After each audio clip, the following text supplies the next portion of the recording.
Okay, this is Susie with Serenity Wellness Retreat, and I'm interviewing a dear friend of mine, Loren Alberts, of Where Am I to Go Campground And podcast and podcast. and a lot of other things. And what else do you do? Just tell me all the things you Oh, do. geez. I Just, can't even begin to tell you all the things I do know. because I don't even know what all I do. Every morning I wake up, it's just a different day, and I end up in the middle of something else. So, Typical Loren. yesterday I was helping haul some semi trailers to a lot that I have in town that we're going to be renting out. We've got this campground that we started a year ago. Every morning when I get up, there's something else that needs to be done around here. I have another place that I'm supposed to be living about 7 miles from here, not too far from Susie's house, that has things that need done. And then I have way too many vehicles, so something's always broken and something always needs to be done. And then on top of that, I'm a flooring installer. So I work within a generally 60-mile area. So a lot of times I'm going 60 miles going to work, then coming back home, which takes up a lot of time. And then there's just life. Life just takes time. And didn't you just buy a laundromat? No, I didn't buy a laundromat. Oh, I thought that's what that little building behind the laundromat. Yeah, that's just storage right okay. now. I don't know what I'm doing. I thought maybe you bought the laundromat. But, no, at some point in time I'm going to do something with that building, but right now just storage. So yeah, but I've got way too many projects and not enough time, nor enough money. Yeah. We all trade our lives for money, and then we trade our money for things that are supposed to make us happy, and it doesn't always work. If it wasn't an issue, what would be the one thing you would concentrate on the most? Being gone. All of this here around you and everything around here, but you just want to be gone. Yes. Okay. Yes. The only reason that I'm doing any of this is so I can possibly be gone. And where would you go? Anywhere. Everywhere. And what do you do when you go places? Everything and anything I can. We've got a podcast called Where Am I to Go, where we specialize in museums. If you can see this board, I'll get a shot of it. It's a board up here that has magnets from a lot of the different places. A lot of the different places that we've gone. We try to collect magnets, and we've got this board here in the clubhouse at the campground. We've taken one trip that was 3 months long through the winter, and did a lot of area through Georgia and North Carolina and Florida and Alabama and those areas. We were gone for 4 months, year before last. Last year we didn't take off anywhere. I was having some health issues that were kind of keeping me close to home, and we were concentrating on trying to get our clubhouse built for the campground. So we didn't end up going anywhere last year, but the year before we were gone for 4 months. We traveled in a way that we had never traveled before, and I really, really enjoyed it because we stayed for a couple weeks at every location. So we went to Quartzsite, Arizona, and we were there for a couple weeks, and we went to Yuma, Arizona, and we're there for a couple weeks. And while we were there, we ran around and saw all kinds of anything and everything. Linda and I'd get up in the morning at about 8 o'clock and be out of the camper by about 10, and then just drive around to see different sites, different museums, do podcasts, whatever we were doing. And then we'd come back 6 o'clock at night, eat dinner, and then call it quits and go to bed, and then get up the next day and do the same thing. And every day we were doing something as far as going and seeing something new. And we found that about 2 weeks in an area was kind of the ideal time, because it gives you a good chance to explore and see a lot of things. And so we were in Quartzsite, we were in Yuma, we were in Phoenix, my daughter lives in Phoenix. We were south of Tucson in a place called Sonoita for a couple weeks. Then we went into New Mexico, and we were at Truth or Consequences, and then Bernalillo and Roswell. And then we ended up down in Texas and Cato Lake and Brownsville, and just kind of all over the place. But we just kind of kept a week or two at each one of the locations. And it was a great way to travel. But the thing I like most about that is that when I'm on the road, I have the ability to distance myself from all my responsibilities or from anything else that's tying me down, and I actually feel free. So yeah, there's things, you got to worry about gas, or your car's not running quite right, or something needs done on the RV or whatever.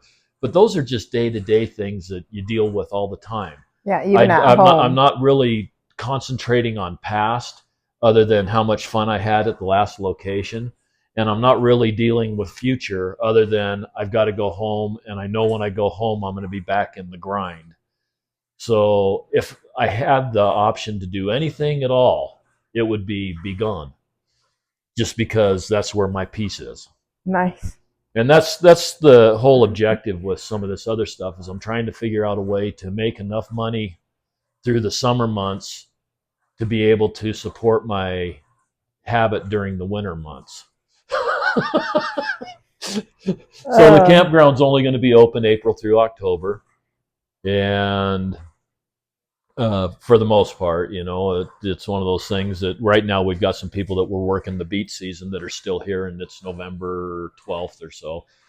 Uh, so I'm hoping that we make enough money there to be able to support the other part, as well as me working and the other stuff that we do for money. But we're looking for some ways to do some passive income things to be able to support this on the road habit.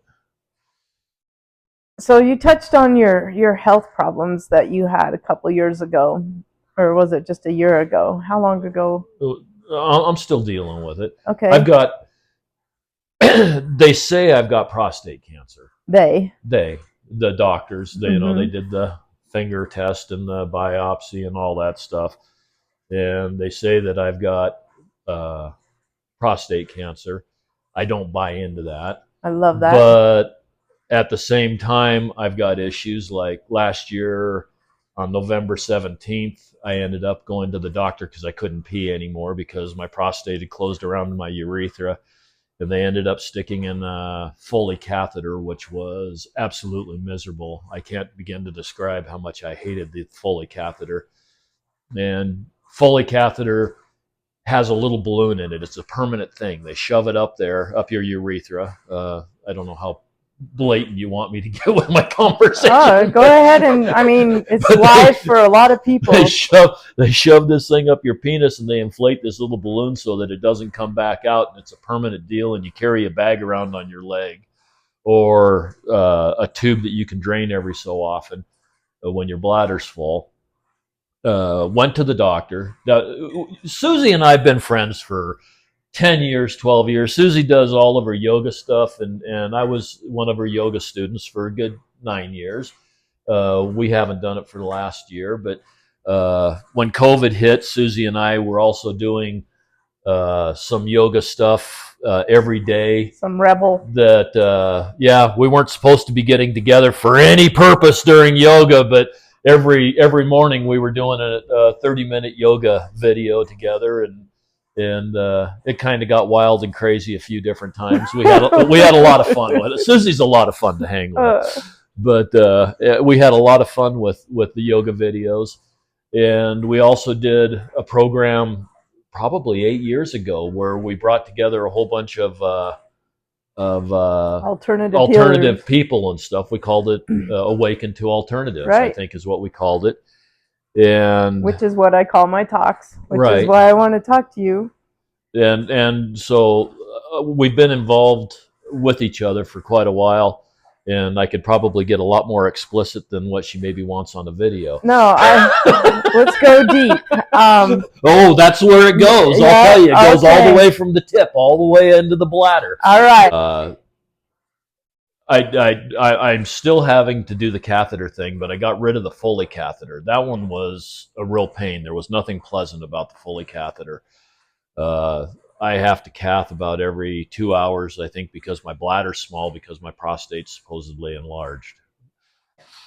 Yeah, yeah. With the Foley catheter, uh, when I went into the doctor to get to get drained because I was not able to pee all day long, and I was absolutely miserable. So I went into the emergency room. And when I went into the emergency room, they went ahead and stuck this Foley catheter in and sent me out the door and told me to just drain the bag whenever, it got full or whatever. So I thought that was all great. 2 days later, I was working, and every 5 minutes, I was having to get up and walk around because I had to pee so bad I couldn't stand myself. I went to the emergency room and I asked them what was going on, and she says, "Oh, you're probably just having bladder spasms." And I'm going, bladder spasms. Okay, this is a new thing. I'm not sure what the whole deal is with the bladder spasm, but uh, it went on for a little while longer. I finally drove back 40 miles to get to the hospital where they put that catheter in, and I went in, and he says, "Oh, it's clogged." No. So they had to take a syringe and backwash the catheter up into my bladder and then get it to flow again. Well, they sent me home with absolutely no instructions on anything as to how to take care of this or anything else. And they wanted to charge me for both visits, and I'm going, this is ridiculous. You sent me home with some sort of device, and you expect me to live with this, but you don't tell me how to use it. And I said, is this going to happen often? Well, probably not. And I said, well, can I have that syringe? And one of the doctors says, no, you can't have one of those syringes. I says, well, I need to be able to back flush this if it happens again. And he says, well, you just need to come in. And another doctor came in and he says, no, go ahead and send it home with him. Well, it ended up being that I was having to back flush that thing 2 or 3 times a day Oh my in word. order to keep it flushing because I would build up bacteria.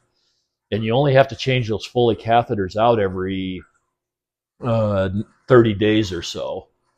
And so it's a permanent indwelling device, which being a flooring installer, standing up and kneeling down and walking around and picking stuff up, the tip and the catheter were always doing this thing and just driving me absolutely insane. But anyhow, they don't tell you how to live with this thing at all, which led me to a limerick. There once was a man from, I'm going to have to remember this one. There once was a man from Adder, had a Foley catheter stuck in his bladder, sent home with no instruction on how it should function. It made his situation much sadder. Did you make that up? I did make that one up. No. A friend of mine had started me out on it because Yeah.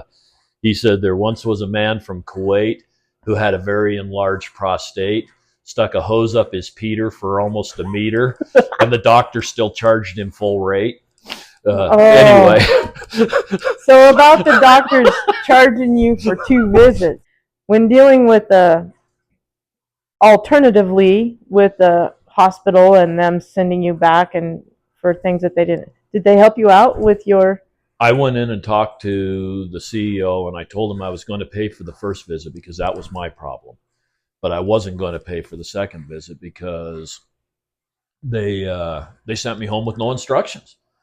I said, how do you guys send people out of here without the instruction? But you look on YouTube to find out what you're supposed to do with these Foley catheters. There's no information other than one guy that has something I think it's called maintenance. He had a Foley catheter that he had put in just before COVID started, and then he couldn't get back into the doctor, so he had it in for like 6 months, and it drove him absolutely nuts.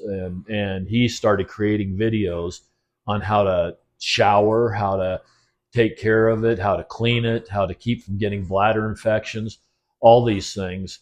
And that was there's one guy that has a video on this stuff. And for the most part, there's no videos, there's no information on Google. You're just sent home and told to deal with it. And the dealing with it is not fun. Of all the things that I've ever done in my life, the Foley catheter was not a pleasant experience. I don't enjoy putting my catheter in every 2 hours or 3 hours in order to drain my bladder right now because I still can't pee very effectively. I can pee somewhat, and I can sometimes get by 3 or 4 hours before I have to cath again.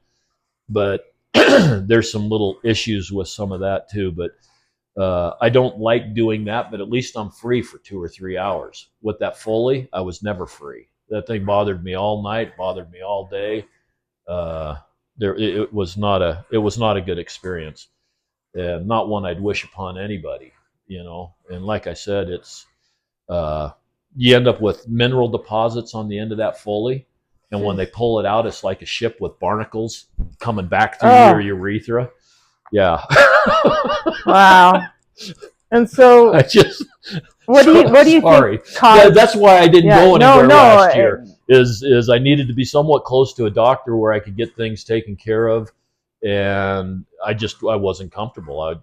And I had some big jobs that I needed to do too, and it was good because we were able to accomplish getting the clubhouse put together for the most part, and the campground more ready to go. This year, money's tight. Campground was slow this year because we were just getting started, but we're hoping at least a month, maybe 2 months this year to be on the road. And just, I think that's where healing can actually take place, is if you can get rid of all of the stress and all of the peripheral stuff that keeps your mind going on other things, and you can get up in the morning and maybe go for a walk, maybe just take your dogs to go do something, go look at things and just take hikes around and look at things. There's so much less stress and so much less mind occupying. Your mind can go vacant. And having a vacant mind, I think, is a very beneficial thing. It's to me, I think it's almost worth more than meditation. Yes. Well, that's where you're supposed to get in meditation, is to the vacant mind.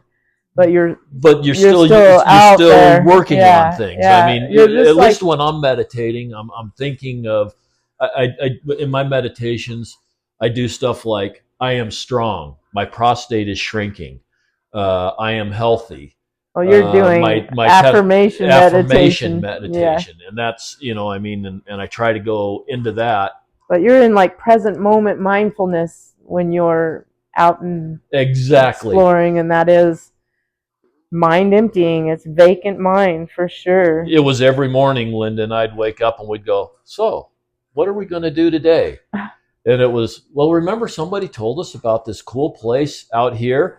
Yeah. Well, let's go do that today. And we may end up there, we may not. We just had no idea where we were going to go. We'd get in the truck and head on out. We saw some beautiful country. There's so much neat country around, and just getting up and saying, okay, let's go find something. And we did have schedules. We had some podcasts that we'd schedule 2 or 3 days out, and so we knew that we had to do that day or whatever. But for the most part, it was, we'd get up in the morning. I'd usually take the dogs for a walk while Linda got herself ready, and that was mind releasing. I didn't have to think about anything while I was taking my dog for a walk, and I didn't have to think about anything until we were ready to go do what we were going to do. And even then, it was just doing. It wasn't a taxing thing at all. Nice. So dreamy. And I know you've dealt with home treatment before with Glenda, and now there's a difference between Glenda and Linda. Right. Don't want people to get confused there. That is very similar names. I never actually put that together. Right. But, okay, so Glenda was your wife, and Linda is your partner now. Glenda, just, I don't know, maybe touch on her a little bit and what happened there, and then how you have treated yourself the same natural way. Okay. Glenda died in 2015. So 2013, she was diagnosed with a glioblastoma brain tumor. She had a massive seizure, and we took her in. They determined that the tumor was about 3 inches long, spanned both sides of her brain, and they said surgery was not an option. I guess I should get into some of her experience, because it was so revealing, and maybe some of your listeners would be interested in hearing some of that. when she was diagnosed, we took her out here to the medical clinic. They found the tumor through a CAT scan. We had to go to Billings. They put her in an ambulance, took her to Billings. We got up to Billings, and while we were there, they did an MRI, and they did all the determination to figure out what was going on. Uh, they wanted to schedule a biopsy, and we said we would do the biopsy. And the doctor was going on vacation fairly soon, and he was pushing us really, really hard to do surgery. And he was, pushing really hard for us to do surgery. We got to get this thing out of here. We got to do surgery. And he says, we can get her in for the biopsy in 2 more days, and then we can do the surgery. And he said, your options are you can do the surgery now, or you can come back and we'll schedule, or not the surgery, the biopsy. We'll do the biopsy now, or you can come back in a week and we'll do the biopsy. And I says, isn't there a third option? And he says, what would the third option be? I says that we decide to do nothing. And he just looked at me totally dumbfounded. And he says, yes, I guess that is an option, but it's not a smart option. And I know that doctors push people into things that they don't necessarily need to be pushed into.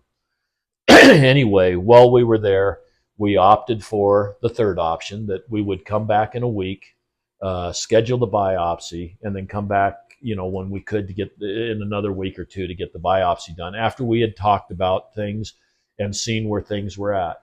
They sent her home with Dilantin, which had a lot of negative effects on her mentally as well as physically.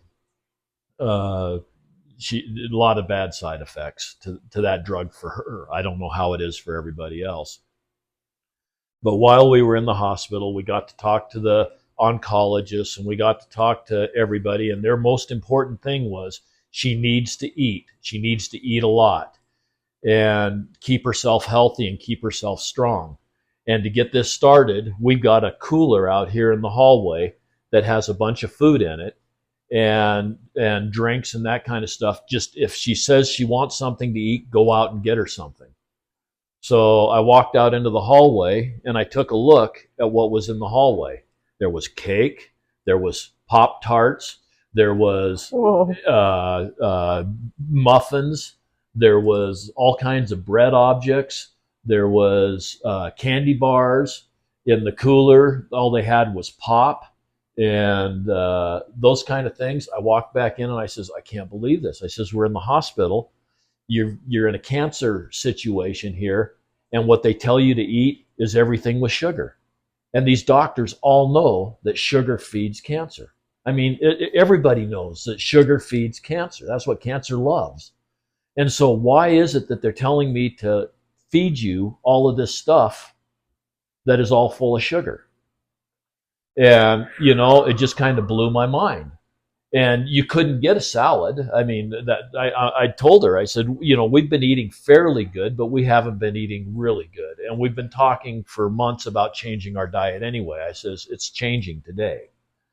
And went down to find salad and had to go to the cafeteria and have them specially make a salad for her to eat. And I'm going, this is ridiculous. What is the medical profession doing to try and help you when everything that they've got and they're telling you to do is common knowledge to hurt you? And then I probably shouldn't even get into this because it irritates me so badly, but we ended up with this lady comes walking in after we talked to the oncologist and the neurologist and all these people. This lady comes in. She's about 450 pounds. Oh. And she comes bopping in and she says, hi, my name's Jane and I'm your nutritionalist. Can I talk to you about nutrition? And my head's going, boom, No. You're going to tell me about nutrition when you look like that. Not that she was ugly or anything, but just 450 pounds a person's a lot of weight. And that doesn't look like health to me. And I walk out and I look in the hallway, and everything that they want her to eat is unhealthy. And I'm going, you're coming here to talk to me about nutrition and health? This is total hypocrisy. Well, we left the hospital and we had a scheduled appointment a week later to go back in for the biopsy. And in the meantime, during like the next weekend, we were to go to a family reunion for her family up in Kalispell, Montana area, because this is another really key thing. When we went in to get blood drawn and stuff for the biopsy and schedule the appointment, again, we drove up to Billings, Montana. We went to see the doctor, the neurologist, to talk to him. And he was telling us that we waited an hour and a half for him to get into the room to talk to us. When he came in, he told us that she had to have this biopsy, she had to have the surgery, she had to have all of this. And I said, but can you remove the whole tumor? He says, no, it's crossed hemispheres. And since it's in the right and left hemisphere, we can only take it out of one hemisphere. But it's also sitting really close to her speech part of her brain, so we cannot remove super close to that. I says, okay, so you're just taking the middle out of the tumor. And he said, yeah, that's correct. And I says, so is the tumor going to quit growing if you do that? And he says, no. And I says, so what's the benefit in taking the center out of this tumor? And he said, well, it'll give it room to grow.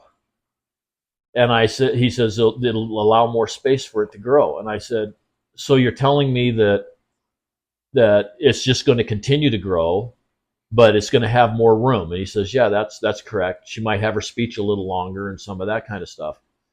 And she'll be able to live longer. Her life expectancy will be much better.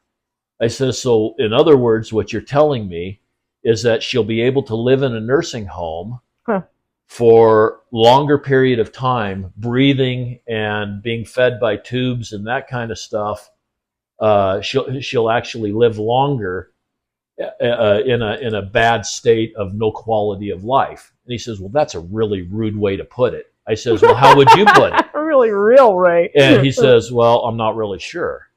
So then we went down to get blood drawn, and again, they hadn't read the charts or anything because she just had her blood drawn 3 days or 4 days before, and they didn't need to do it again because they already had all of her information. But we were talking to the nurse, and the first thing the nurse said when she came into the room was, I'm so sorry you're going to die.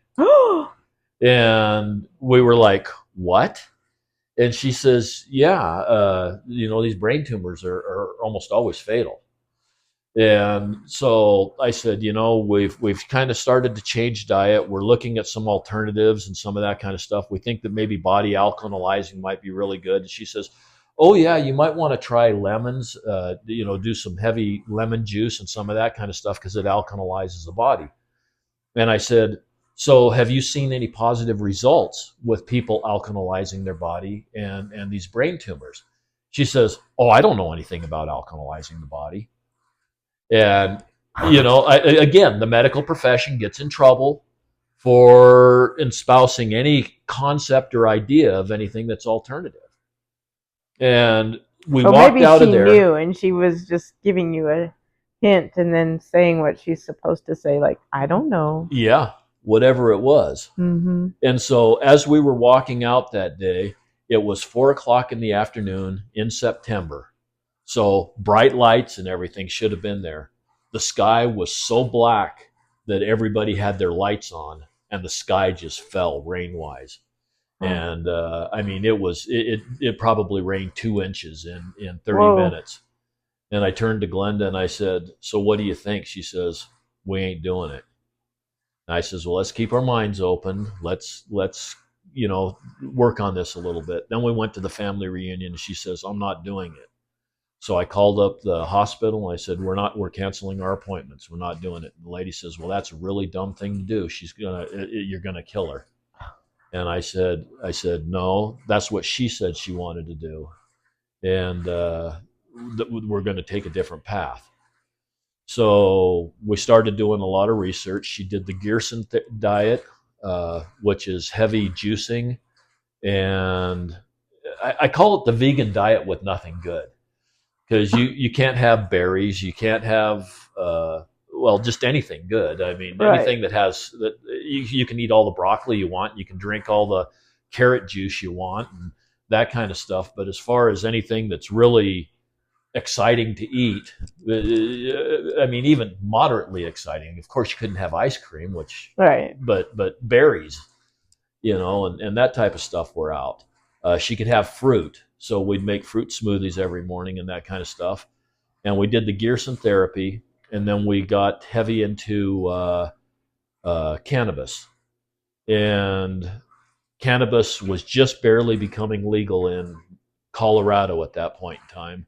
It was illegal in the state of Wyoming, still is illegal in the state of Wyoming in any form, even though so many other states have brought it about. I got into some information on Rick Simpson oil. Rick Simpson was out of, I think, uh, New Brunswick or one of those Canadian provinces right up there. Anyway, uh, he had gotten in trouble with the Canadian government because he was curing too many people of cancer with his oils.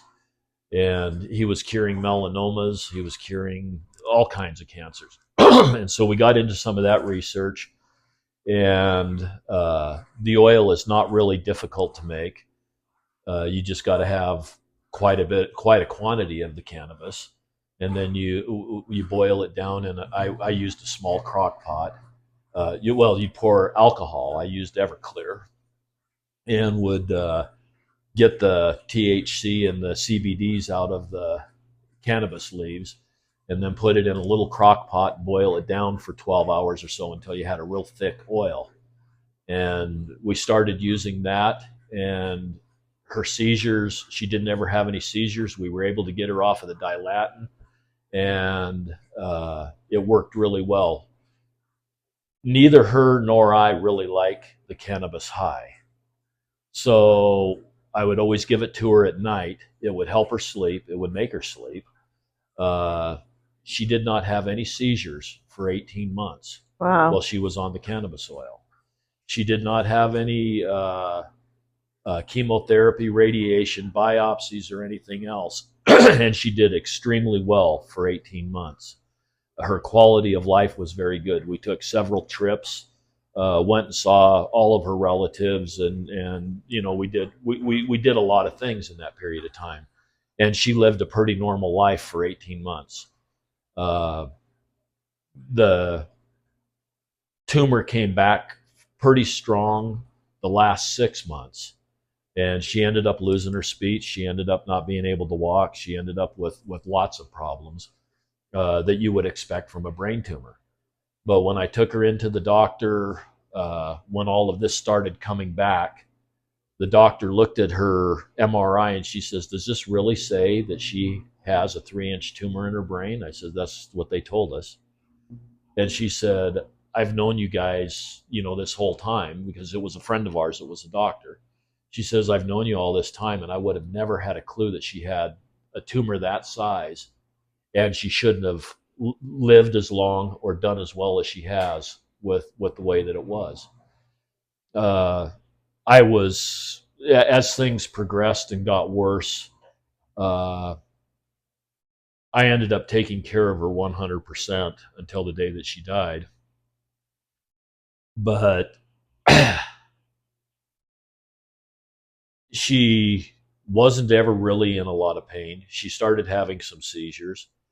Uh, she gradually got to where she couldn't swallow. I had to feed her with a syringe, water, 2 cc's at a time, because she couldn't really swallow. Wow. We did a lot of watermelon because it has a lot of fluid in it. So she was able to eat and swallow. She just couldn't drink and swallow. Uh, we took care of all of that. It was a full-time job. My kids stepped in that work with me, and they said, "Dad, you're not going to work anymore. You're staying at home with Mom." Oh. And they took care of everything. And I stayed home and took care of her 100%. But there was one point in time she'd lost her speech. She hadn't been talking, and her brother came to visit, and probably a month and a half before she died, maybe a month. And he said, you know, Glenda, if you don't eat and drink, we're going to have to take you to the doctor. And she hadn't really said much in several weeks. She leaned forward, slammed her arms down on the table, looked him right in the eye, and says, "Oh, no, you won't." Woo. And sat back and folded her arms and went back into La La Land. And I turned to him and I says, "Jimmy, you think we ought to haul her to the doctor?" And he says, I don't think we're going to. I think we're fine just the way we are. So she still was mentally there to a large degree, but she knew she did not want to go through what they wanted her to go through. And she made a comment at one point in time. She caught a flu bug or something, 16 months in or something. She made the comment, you know, I've had a really good life for the last however long. She says, if I would have been doing chemotherapy and radiation, she says, I'd have felt like this every single week. Mm-hmm. And, you know, what do you say? There's a big thing to quality over quantity. True. And that's what I keep telling the doctors. They keep saying I need to go in and get chemical castration, which has all kinds of side effects. Oh, my. And actually, I would opt for physical castration before the chemical castration, because they say that testosterone feeds the cancer. My testosterone levels are through the roof. I guess probably most teenagers would love to have my testosterone levels, but it supposedly feeds the cancer, and so they're wanting to do some of this stuff, but I keep telling the doctors that I would much rather. What do I say? Now I forgot. The quality. I'm not afraid to die. Death does not scare me, but I am definitely afraid to not live. Oh. And and I'm terrified to not live. I've got so many things going on in my life. I've got so many things I want to do. I could die tomorrow and it doesn't bother me. Well, you've heard me say that we can't choose how we're going to die, but we can always choose how we're going to live. Yes. And I've said that as we were doing yoga. I don't know how many times, somebody come down with something or we'd just be talking and I'd say, yeah, I'm going to try and take care of myself. I can choose how I'm going to live. Death, I could die tomorrow in a car wreck. Right. I could die of a heart attack tomorrow. Yeah. A rock could fall out of the sky and hit me on the head. I mean, people have died in so many different ways, and it's just you can't control that. I think about Glenda's story a lot.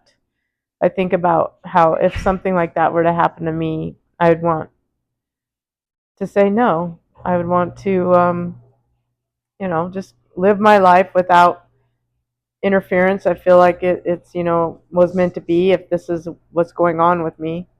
But there was a part about when you were taking care of her that I also remember about having to check in with the doctor so that you didn't go to jail for manslaughter.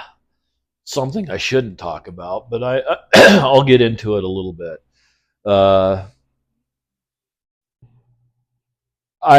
She started having seizures, and I started getting really concerned because I didn't want to get nailed with neglect. And I was not neglecting her. I mean, she had her physical and mental capabilities that were beyond her control. And she needed taken care of 100%. I got her out every single day to do something. I got her up. She was in a wheelchair. I would take her to visits to different people. Another thing that really helped her, we were doing acupuncture and we were doing cranial sacral. And there's a cranial sacral doctor in Cody that is phenomenal. Tomas Jones. Yep. And it scares me to death that the man's getting older and he's wanting to retire. I know, these are great doctors. Like he is. There are people that can do things, and then there's Tomas. Yeah. And Tomas is above, way above. But we'd go in and do the cranial sacral. And at one point in time, she was sleeping probably 80% of the time. I would get her up for a couple hours. I would make sure she ate. I would make sure she moved around, that kind of stuff. But there was one point in time where she hadn't been very active at all for a couple of weeks, or we were scheduled every 2 weeks, and she hadn't been doing well. And I told her, I says, I'm going to call and cancel your appointment with Tomas today because I don't think that you're going to be able to make the trip. And she just started bawling. Oh. And she couldn't talk. And I says, you want to go see Tomas? And all I got was, I had to learn to read eyes. Now, you're going to have to understand that Loren is not in touch with anything. I mean, I'm in touch with my own body and what's kind of going on with it. But as far as people's feelings and stuff, I'm pretty much oblivious. I am not OCD in any way, shape, or form. Nothing matters to me that way. Right. And I don't have any connections to, I don't want to say spiritual, but the intuition. I don't have intuitions. If somebody isn't feeling good, if their attitude's bad, I can tell that. But as far as being able to read eyes or anything like that, it's not there with me. But I had to learn that with Glenda, because if I asked her something, I would have to look at her eyes and see whether it was a yes or a no. Oh.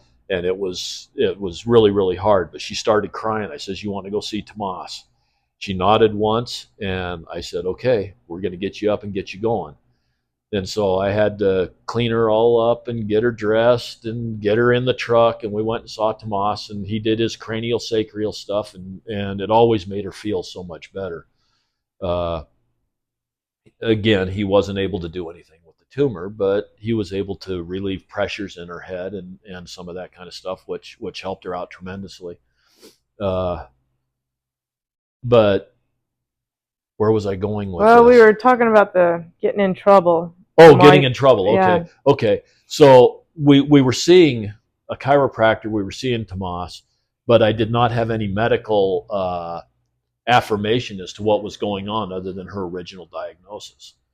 So I started getting really concerned that if she died, I was going to go to jail for neglect, because you hear about people going to jail for neglect all the time, you know. And even though I was taking care of her and doing everything that she wanted, if they didn't like that, they'd come back on me. Mm-hmm. So I ended up going and talking to somebody that was wise in the ways of all of this stuff, mortuary stuff and that kind of thing. And I sat down and had a conversation with him. And he says, you know, you need to set this up in such a way that everything is going as scheduled. You need to find a family physician or a doctor that will confirm that you're taking care of her. You need to go ahead and start making funeral arrangements. He says, just find a preacher. He said, you need a preacher. It doesn't matter what your beliefs are. Find somebody that will officiate at it. You need to go in and talk to the mortuary where you're going to take her, and start setting things up with them so that they know that this is coming. And I said, okay, so I need to do all of that. And I said, what about an autopsy? Does she have to have an autopsy? He says, if you get everything set up the way that it is, the way that this is going, and you get your doctor, you get everything set up, you probably won't have to have an autopsy. And he says, why do you not want an autopsy? I says, because I'm feeding her enough cannabis that they're going to know that I'm going to get nailed.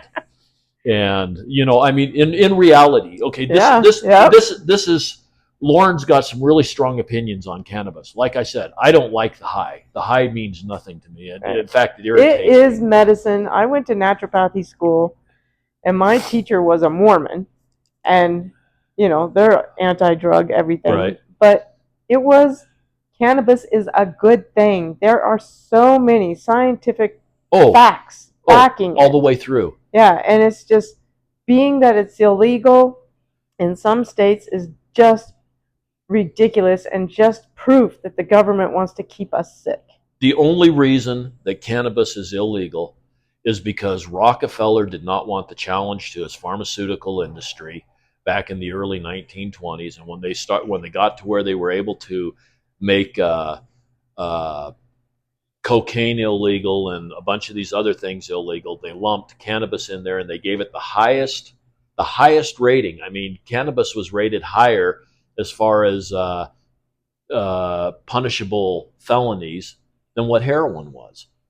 They did not want people doing that. Henry Ford in the 1940s made a car that had a resin body with cannabis fiber in it, and now we're talking industrial cannabis. Right. There's two different kinds, Right. hemp and but they're both cannabis. They're both the same family. But he was using a resin and a industrial hemp fiber. You could not break the body on that. They show him hitting it with an axe and not being able to break. Look it up on YouTube. Henry Ford's 1940 you cannabis gave car. Ignite. Yeah. Yeah. And the $10 bill in 1914, on the back of it is a picture of a cannabis harvest. Oh, wow. I mean, it was everywhere, and it was used widely. The pharmaceutical industry did not want the competition from cannabis. That's the reason it was made illegal. So back to the Glinda and you were setting everything up right. You also had an alternative type funeral burial that was No, it wasn't alternative. it wasn't the casket was different. right. Yeah. And you didn't bury her in the popular grave. You buried her in the Patriot Cemetery. Right. So we're on part 2 of our video. Unfortunately, we lost a lot yesterday. It was a sad loss. I do remember where we left off, and we were talking about Glinda's funeral and her coffin that you made, and that's where we left off. Right, and people don't know that they can actually do that and save all that money from burial and funeral home expenses. And you were just starting to talk about making her very special coffin, and I'd like you to recap on that, and then we can take off on these other places that we were yesterday that we lost. Yes, and then other things that we thought of today that we wanted to add. Okay. Death doesn't have to be a scary thing, I don't think. It's beautiful. I don't think it has to be a horrible thing. Actually, the relief that I felt was a positive thing when she finally passed, because she was not comfortable where she was. And I know that she didn't want to have to live the life that she was living at that point in time. So I'm sure that it's just another transformation or another continuation. I don't believe that when we die, we're dropped in the ground and that's the end of us. I think that we have a spirit, intelligence, of something that continues on. And whether it's reincarnated or whether it lives in a different realm or whether we're living in some sort of goofy realm, who knows? I mean, everything that we do could be scripted, and we're just living in a Truman Show ourselves. But I personally look at death as, well, I'd equate it to going on a trip. Just like coming to Earth and having birth is a trip. It's a trip, yeah. But the thing is we live in this reality. I live here. I work here. This is my home. But yet I can get in the car and not have a clue as to where I'm going on a trip, and take off and have a great time. And I think that that's all death is another transformation. We're just going on another journey. The journey, whether we come back as another incarnation of something, or whether we continue on in some sort of spiritual heaven or whatever, it's just another part of our journey, and we're just taking another trip someplace. Some people live their whole lives in a 5-block area and never leave, and other people travel the whole world and see everything there is to see. Well, the people that are living in the little 5 block area and never leave in New York City, they don't get to experience so much of their life. And yet, that's, I think, all that death really is. Now, that's my personal opinion. As far as Glenda's coffin, it was really a relief to me when she died. It was sad. It was kind of a hopeless moment for a while because we had been so much a part of each other's lives for 28 years. And we had built a family, we'd built memories, we'd built a house, we built our lives. I mean, we were together more than what we were ever apart. And so there was that loss, and especially for the last 2 years where I was so involved with her care, it was just kind of a vacant that I felt. But at the same time, I wanted to make that experience as comfortable for everybody as I could. And we did build her coffin. We had a family gathering. All of the kids were there, and we all went out to the garage, and we spent the day assembling this out of plywood. Went down, got measurements from the mortuary so that we could get the thing built to the right dimensions and everything. Bought the plywood and the material to make it. And Glenda had always saved all of her letters, cards, anything that she got from somebody in the mail. She had stuff that went back into her teenage years, and those were always dear to her. She kept them. I mean, she had boxes of cards and letters, and if I wrote her a little love note before I went to work that said, "I love you, I hope you have a good day," it went someplace. I didn't know where all it went, but when I started going through some stuff, I found all this, and I'm going, oh, wow. I knew that she kept it. I just didn't know that she kept it to that degree. I figured, a little love note and out the door I go, went in the garbage can. But we decided that what we would do is when we made her coffin, we would encase her in love. I guess is what I'd say. And I'll see if I can't get a picture of this for you. That'd be great. But we took, all of us took different notes that we had given her or cards or whatever that meant something to us, that meant something to her. And we pasted them to the outside of this wood coffin, and then we decoupaged over the top. And so she was encased in all of the different letters and memories and things that she had collected that meant so much to her. And then on top of that, we carved out big letters that was LOVE that came across the top.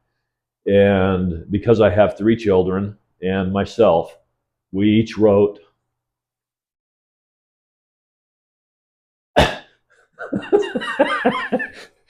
sweet, so sweet. Another little love letter.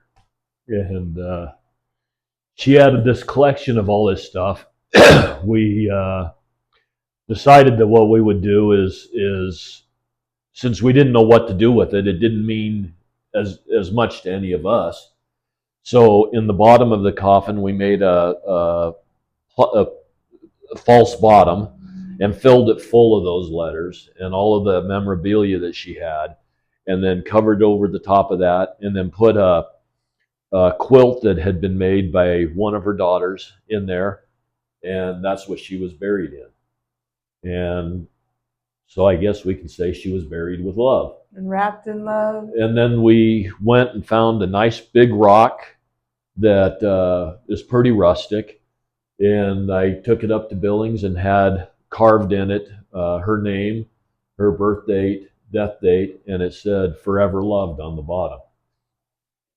So that's what she's got for a headstone. But where we went yesterday, and I'd like to go back to it, is memories. Those were memories that she had that she kept. And I have always built my life on a C.W. McCall song by the name of Aurora Borealis. The last lines in it is, "Life is just a collection of memories. And memories are like starlight. They go on forever. And if you're not building memories, what do you have in the end? You've got nothing. And they say Alzheimer's, when it attacks, it takes you from present day to past, and you regress with your memories. Well, what about all these people that sit around and watch TV? They're not active, they don't do anything, and they don't build the memories. What do they have to go on? I'd much rather have memories of me walking on the beach in Oregon with my kids, or the memory of working with my kids. I work with them every day. Uh, than what I would what happened to JR in 1980 on Dallas. I mean, Yeah. and so many people build their lives around false memories or things that don't really uh, take them anywhere. But yet, when it's all said and done, that's all you've got. All the money in the world doesn't matter. Right. None of that stuff matters. It's just what you've managed to do with your life to make memories. I do. Um, we don't watch TV. We don't have cable.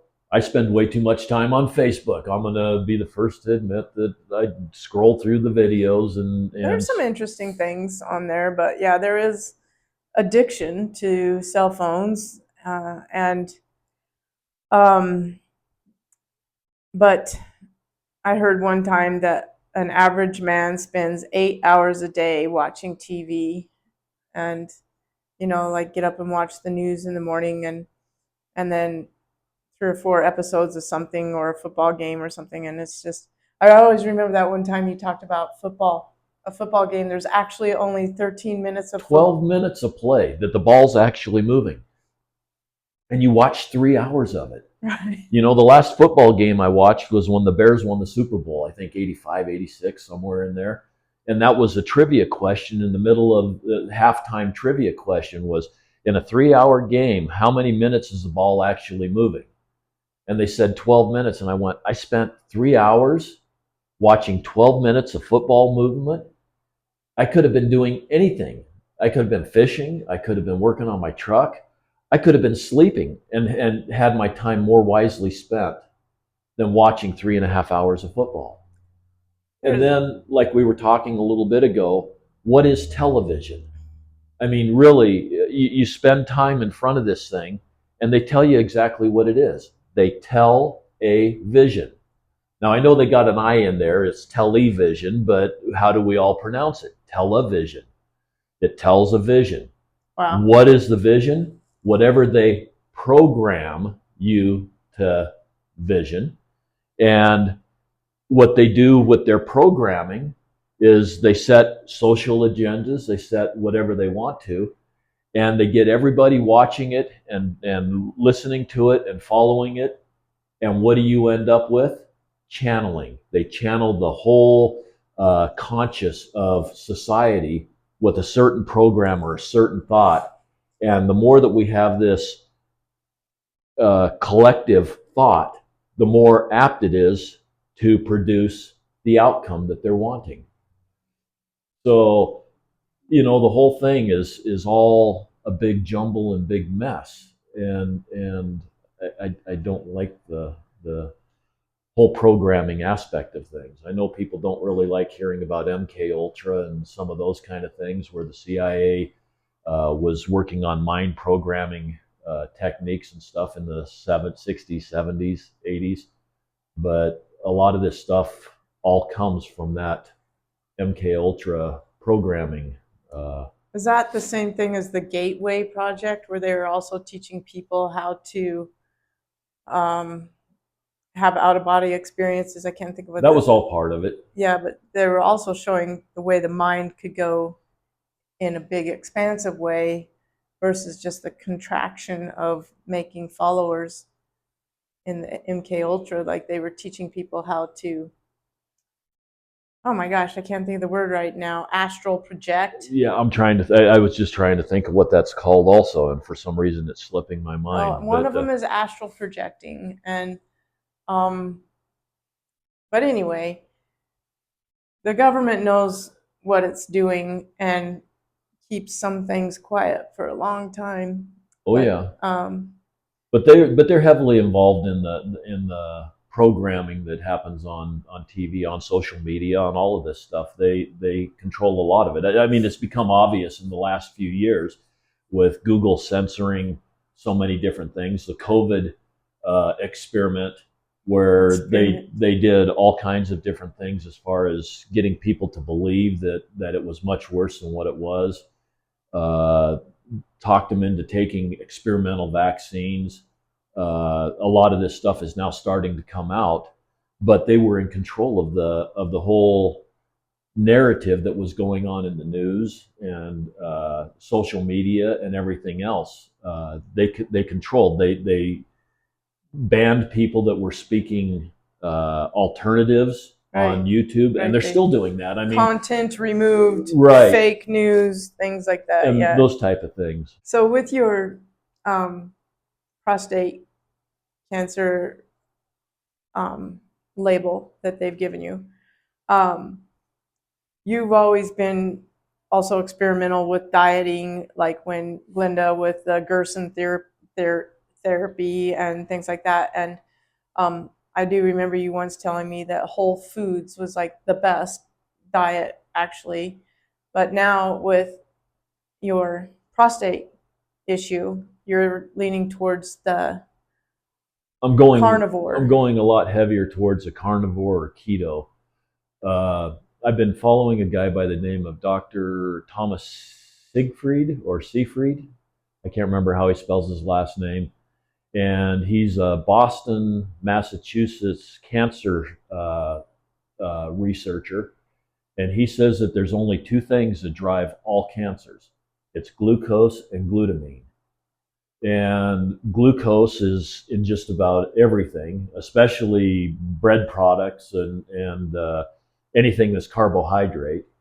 And the glutamine is a enzyme that, or a amino acid that your body naturally produces, and it's really hard to control the glutamine.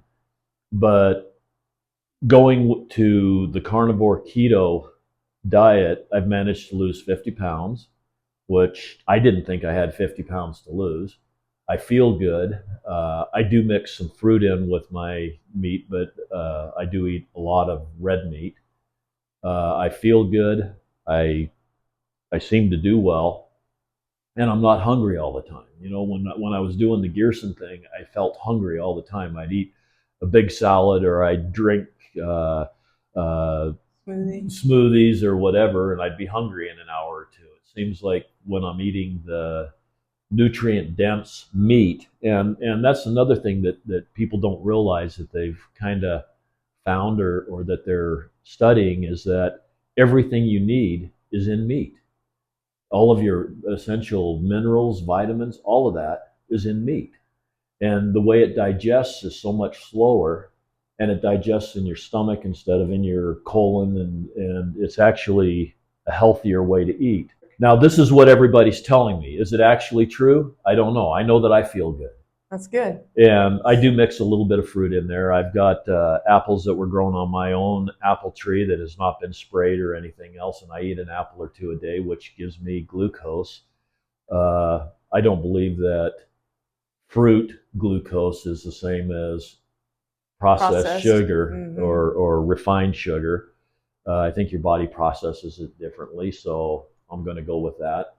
A lot of people have cured cancers with vegetarian diets or fruit diets, and you know, cancer's kind of a crapshoot. Some people get over it, and some people don't. There again, it's a matter of how much fear do you want to put into it? How much stress do you want to put into it? Right, the fear feeds it, just like sugar, I guess. They say that stress is more harmful to your body than drinking like 10 Cokes. You know, all the sugar, all the caffeine, all the everything else that's in your soft drinks is minimal compared to living a life that's stressful. I can attest for being stressed out last year, and then getting the shingles, and that was the first time I had been to the doctor since 2007. But and I was really stressed out, and And I feel like when somebody gets labeled with the word cancer or something, then their stress levels go up even more. Oh, And it's the whole fear tactic. right. Anyway, yesterday I asked you, like, what is the best advice about life that you could give instead of all this fear and worry and angst about death and dying and labels of what a doctor might say and the forced feeding of medications and things that they give us. And you go at life with such more freedom of these labels with all of this research and everything that you've done and all the things that we're supposed to do or programmed to do with all of this programming that we just hear. But you've gone a totally alternative way with so many avenues of your life. What what would be the biggest bit of advice that you could give encompassing most of all of that? Just To live. That's it. I mean, you can't control your life. It's your life is totally out of your control. You can think that you're going to control things, but your life can change drastically in the matter of an hour, a matter of 15 seconds. I mean, you could go from walking and running marathons and everything else and pull out of your driveway and get broadsided by a car, and then you can end up in a wheelchair. I mean, that's a drastic change, and it took all of 2 seconds for it to happen. But you've got to be able to take what you're given and try and make the best of it and try to work through it. Yesterday, when we were talking, I said, give it 5 years. You'll look 5 years down the road, you look back and you see what you gained by the adversity that you had. Uh, I was in a bad dune buggy wreck. I broke 9 ribs. I broke my shoulder blade, a couple of vertebrae.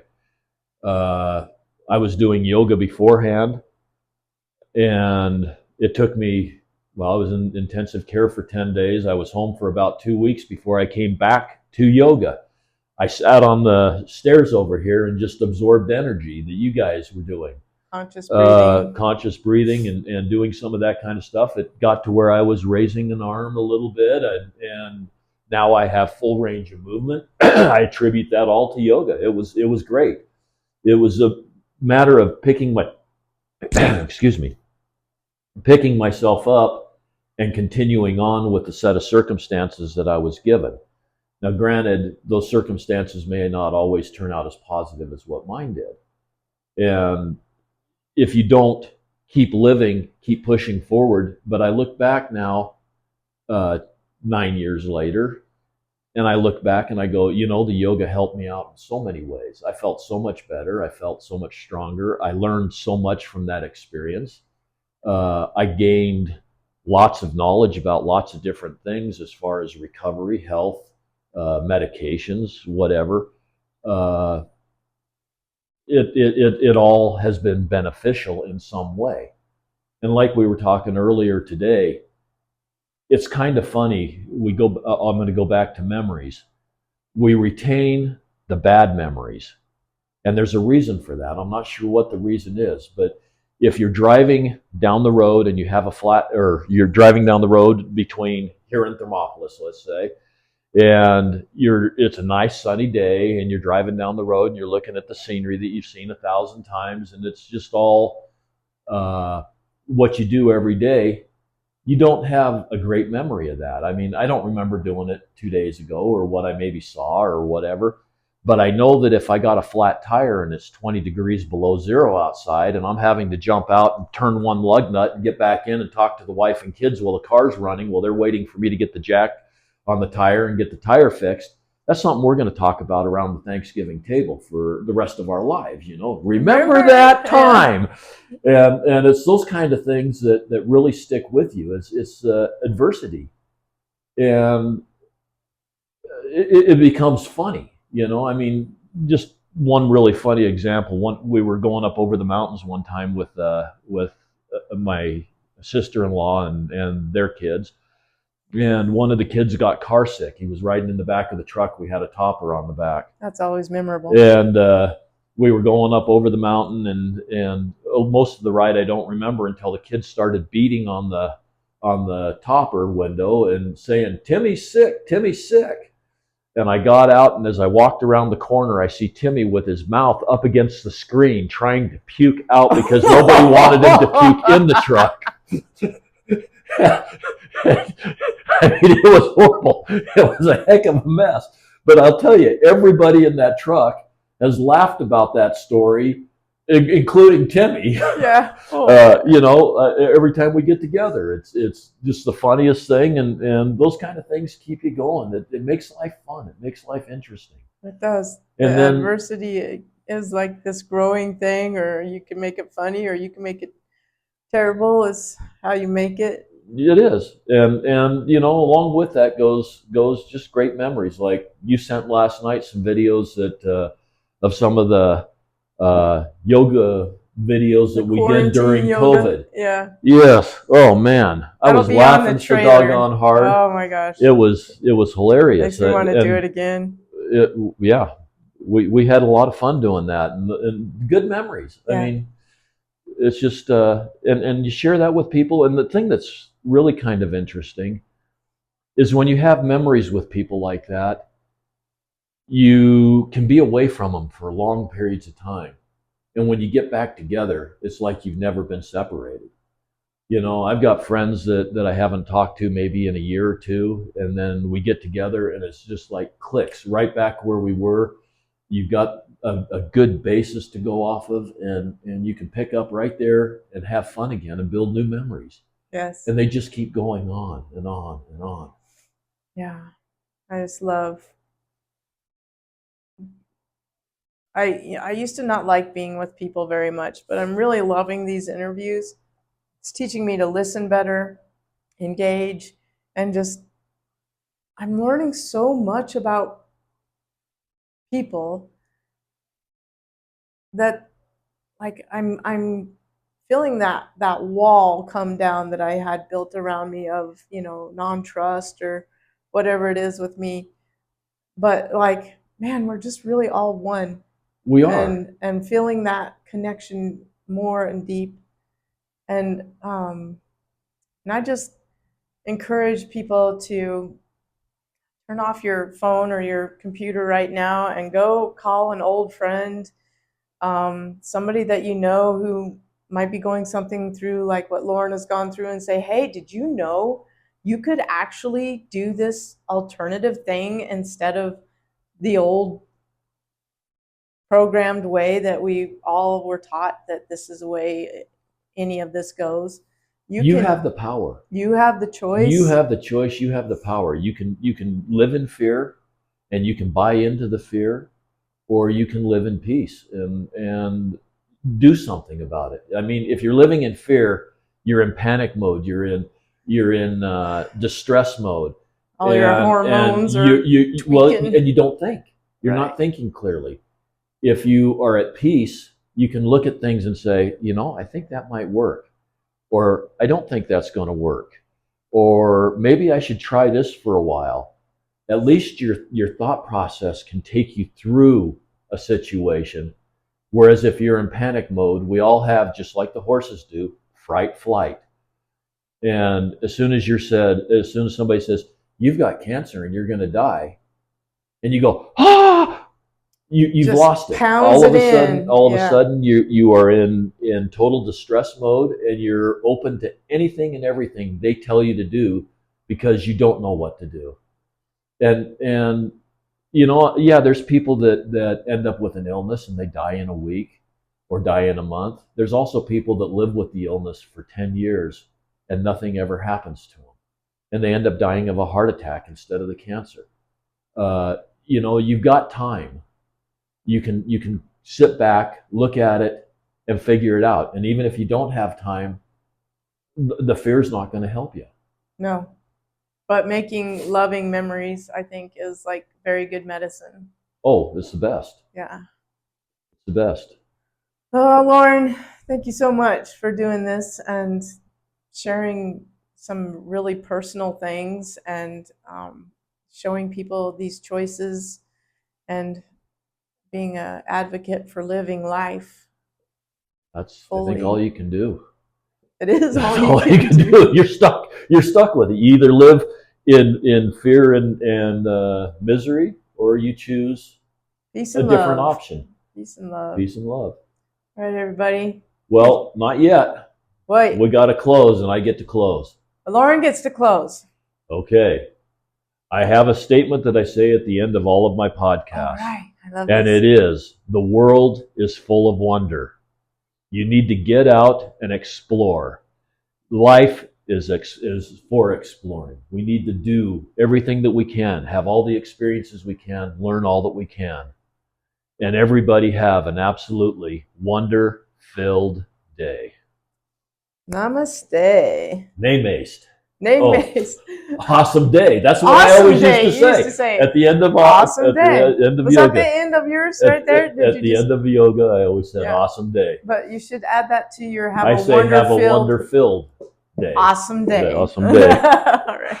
Thank you, everybody. Off the side since we're not doing yoga anymore. Oh, you did. Oh,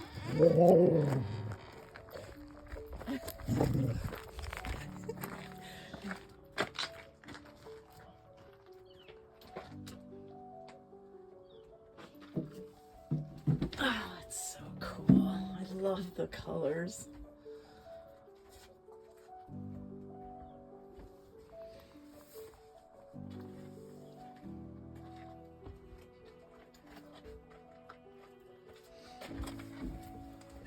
You have any questions?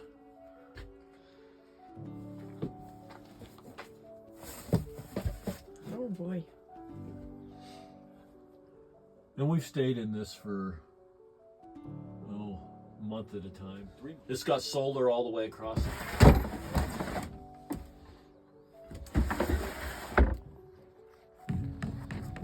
This is what I'm going to turn into my Grounding room?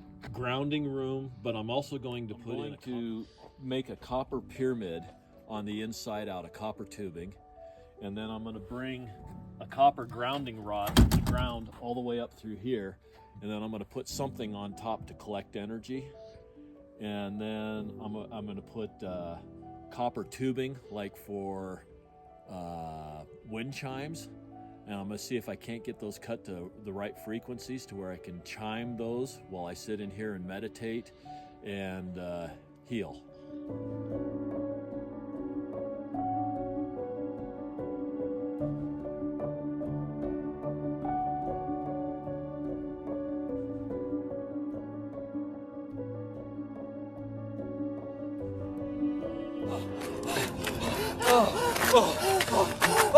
Hey, stop! There's breathable air! Oh, breathable air! Breathable air! I had to take my nose off in order... Oh,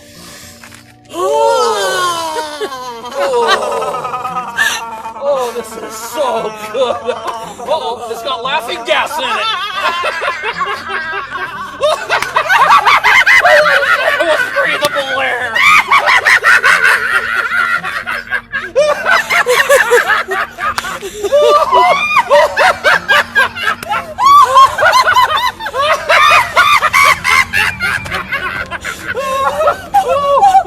Let's get out of this breathable air and go somewhere.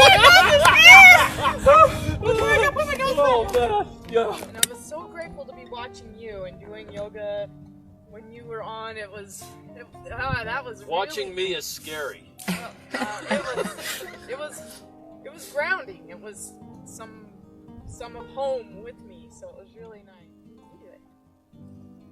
Okay. Go ahead. Then squat on down into chair. Tuck your tailbone. Try and keep as straight as what you can. And then go ahead and bring your right elbow to your left knee.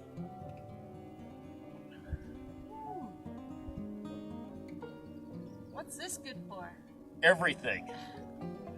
Digestion.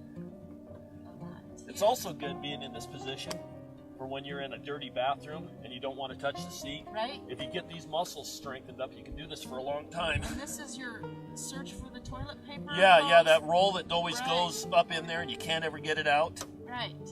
Yeah, exactly. That's what this one's good for. And if the toilet paper's on the other side, you come on up the center and you can look over here on this side same way. Or you can look underneath the stall. Oh, why would you want to do that? Just see what their shoes look like. Oh, Cute shoes. that's my favorite thing to do is earth. Is it? Yes, definitely. More than yoga? I don't know. I was rototilling the other day with my bare feet. That felt really good. Until I got my foot all tangled up in the twines. No. Terrible image. Okay. Well. Good morning, everybody. As much as you possibly can and try and extend the muscles on the top sides of your legs and down the side, and then bring it back before you get a Charlie horse. Stretch them toes back as much as you can, and then go forward again. What? I don't know. She starts laughing and then I start laughing. Well, I was getting a Charlie horse in my toe. Oh. It was happening to me, so it was a good thing we came Lots back. of water. Okay, let's just roll our feet. That feels good. Got our Keep hand. some of the. Let's do our hands too. That's good. There you go. Try and bring your shoulder blades together as you bring the hula hoop back and down. Again, that puts pressure that you don't normally get. And that's nice. Horse, and put your hands in the air and come into diva. You balance a little bit, All right. and then go ahead and shoot your leg out forward. And then can you touch your toes? Oh, with the hula hoop, that's a good idea. Hey, woo. That's okay. Where'd you get your hula hoop? I got it at Family Dollar. $3. Family Dollar, $3. I don't get it, but that's okay. All right, let's do a mic check. Blah, blah, blah. Blah, blah, blah. Hello, Susie. Is everything working good?